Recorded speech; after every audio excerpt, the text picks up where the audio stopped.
America के नेतृत्व वाले बहुपक्षीय समझौते इंडो पैसिफिक इकोनॉमिक फ्रेमवर्क यानी आईपीईएफ में भारत पूरी तरह शामिल होता नजर नहीं आ रहा है। इस समझौते के 3 में से 2 पहलुओं पर भारत सहमत है, लेकिन व्यापार से जुड़े पहलू को लेकर पीछे हटता नजर आ रहा है। इस साल मई में अमेरिकी राष्ट्रपति जो बाइडेन ने जापान यात्रा के दौरान इस समझौते की घोषणा की थी। सर, पहला सवाल, इस समझौते में क्या क्या है और भारत कौन से हिस्से से पीछे हटता नजर आ रहा है? Shubham, Indo Pacific economic framework काफ़ी चर्चा में था करीब करीब 2 महीने तक, जब भारत के प्रधानमंत्री और एशिया पैसिफिक देशों के प्रमुख राष्ट्राध्यक्ष मिले थे और जब वहाँ इसकी घोषणा हुई थी। और उसी समय इस बात की संभावना और संकेत बनते दिखाई दे रहे थे कि अमेरिका अपने नेतृत्व में चीन के समानांतर एक व्यापार गुट या एक किस्म का ट्रेड ब्लॉक या ट्रेड ग्रुपिंग बनाने की कोशिश करेगा।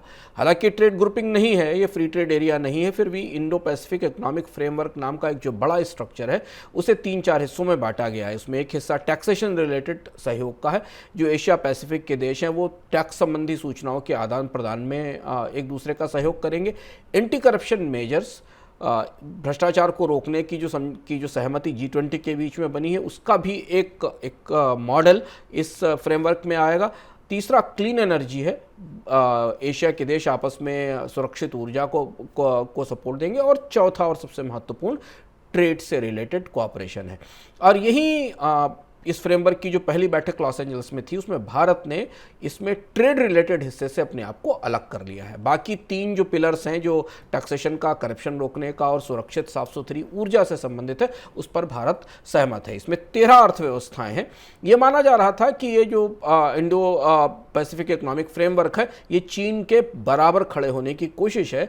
अमेरिका के नेतृत्व में यह पूरा फ्रेमवर्क चीन के पैरेलल बनाने की बात थी, जिसमें Vietnam, south Korea, Japan, Philippines, Thailand, Malaysia, Singapore, Indonesia, Australia, New Zealand, Brunei और भारत शामिल है।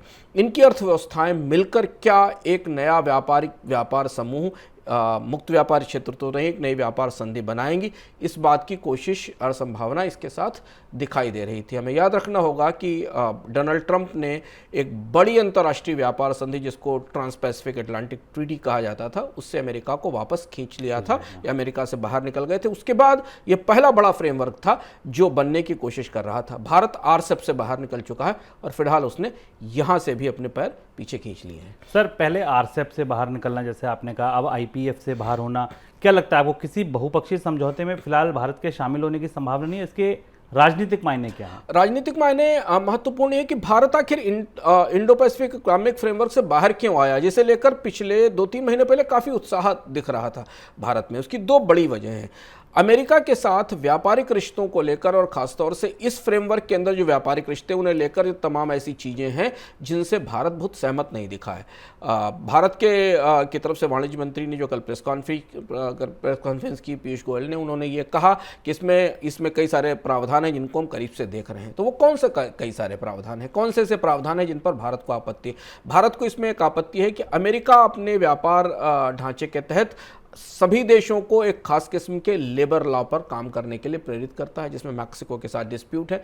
दूसरा महत्वपूर्ण बात यह कि भारत फिलहाल किसी तरह से ड्यूटी रिडक्शन के लिए तैयार नहीं होगा।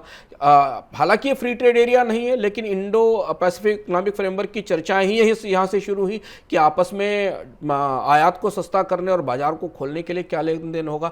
भारत इस मामले में फ्री ट्रेड एरिया एग्रीमेंट की तरफ ज़्यादा झुका हुआ है। इस कोशिश में है कि वो फ्री ट्रेड एरिया एग्रीमेंट करे, ना कि वो बहुपक्षीय 13 देशों के लिए किस तरीके की सहमति बनाए जिसमें 13 देशों के लिए ड्यूटीज का आदान प्रदान हो। तो ये बेसिक प्रेमाइस थी इस फ्रेमवर्क की, जिससे भारत सहमत नहीं था, वो इससे बाहर हो गया। और तीसरा और सबसे महत्वपूर्ण पहलू था डिजिटल ट्रांजैक्शंस पर, डिजिटल लेन देन के ऊपर टैक्सेशन को लेकर, जिसमें भारत की आपत्तियां पहले से।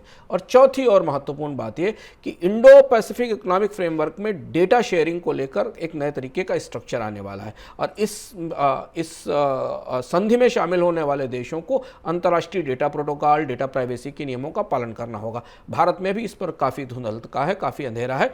सरकार ने काफ़ी कोशिश के बाद भी संसद में एक विधेयक पेश किया था डेटा प्रोटेक्शन को लेकर, उसे भी वापस ले लिया है। तो यानी ये जो पूरी की पूरी बिसात राजनीतिक तौर पर चीन के अगेंस्ट खड़ी की गई थी, बनाई जा रही थी, उसमें स्ट्रेटेजिक सहमतियां तो हैं, रणनीतिक सहमतियां तो हैं, पर व्यापारिक सहमति बने उससे पहले एशिया पैसिफिक क्षेत्र की सबसे बड़ी अर्थव्यवस्था भारत इससे बाहर हो गई है और यहाँ से, और भारत चीन के से भी बाहर है। अगर भारत आने वाले समय में इस इंडो पैसिफिक इकोनॉमिक फ्रेमवर्क को में शामिल नहीं होता तो हम संकेत निकाल सकते हैं कि भारत फिलहाल किसी अंतर्राष्ट्रीय व्यापार ग्रुपिंग का, बहुपक्षीय व्यापार समूह का हिस्सा नहीं होगा, बल्कि वो द्विपक्षीय समझौतों की तरफ आगे ज़्यादा बढ़ेगा। हालांकि इस बारे में राय स्पष्ट नहीं है। भारत ने कहा है कि वो करीब से इंडो पैसिफिक इकोनॉमिक फ्रेमवर्क में ट्रेड वाले हिस्से के कामकाज को देख रहा है। बट आमतौर पर ये इस नई फ्लेजिलिंग उभरती हुई व्यवस्था के लिए भारत का बाहर होना एक बड़ा झटका है और इसके बाद इसकी दिशा कैसी होगी, इसके बारे में हमें अगले कुछ महीनों में पता चलेगा और हम इसे करीब से इस पर नजर रखेंगे, क्योंकि एक महत्वपूर्ण ग्रुपिंग है